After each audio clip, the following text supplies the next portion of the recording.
It's probably been years since I last created a Neopet. To address that today, we're gonna pound Fusey and make something easy, something breezy. You know, a cover Kyrii, if you would.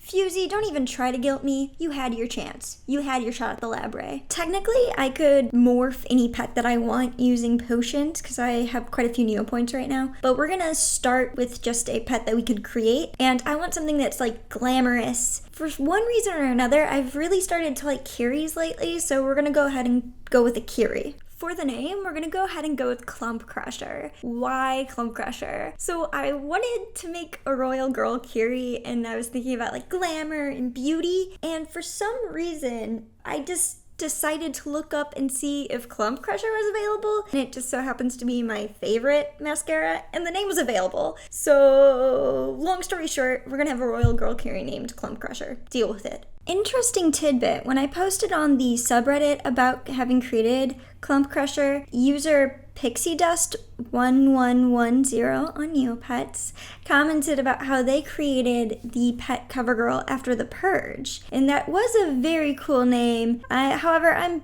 pretty pleased with getting Clump Crusher. I think that's a fine second place. What I'm gonna do right now is I'm gonna purchase a paintbrush and then immediately paint Clump Crusher. A lot of you out there might remember in like the early aughts the entire culture about using real words for pet names and just how competitive that was. And then after the purge, the second round of that all over again. That's part of the reason why my username is Tearing, just because it was so cool to have a real world as a pet name or an account name. Go ahead and comment below the coolest name that you ever had or ever thought to have for a Neopet or a Neopet account. Great, so we've secured our royal paintbrush. To be honest, I think that's the first time I've ever purchased a royal paintbrush from the Hidden Tower or like in any way, shape, or form. I've never really had a desire to have a royal pet. When I was making the brief history of Neopets video, I just stumbled across the artwork and I realized that I still really want a royal girl Kyrii even if the artwork is converted.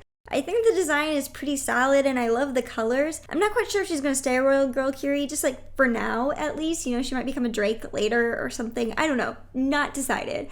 Before anybody brings up the fact that in July 2014 I wrote a blog post about the homeless pet epidemic in Neopia, since writing that blog post, my relationship with Neopets has changed a lot, and I've kind of accepted the fact that we can't really expect any further development of the game, and therefore I'm just going to enjoy the assets and the features that we have, and part of that is creating Neopets and just letting them go willy-nilly and not caring about the consequences. And you're more than welcome to adopt Fusey from the pound. I mean, if you've got the empty pet slots, be my guest. I would love to see Fusey at a home that really cherishes her. Anyways, thanks for watching. This is just kind of like a day in the life thing. Like I said, I want to do a little bit more with Clump Crusher and then maybe send her out into the world. I don't know, maybe customize her a little bit. Like this video if you liked it, and subscribe if you want to see more Neopets goodness. If you want to watch some more Neopet stuff, go ahead and check out this brief history of Neopets. Or if you want to learn a little bit about the Neopets stock market, go ahead and check this out here. I think my next video will be about food club bets. Thanks for watching.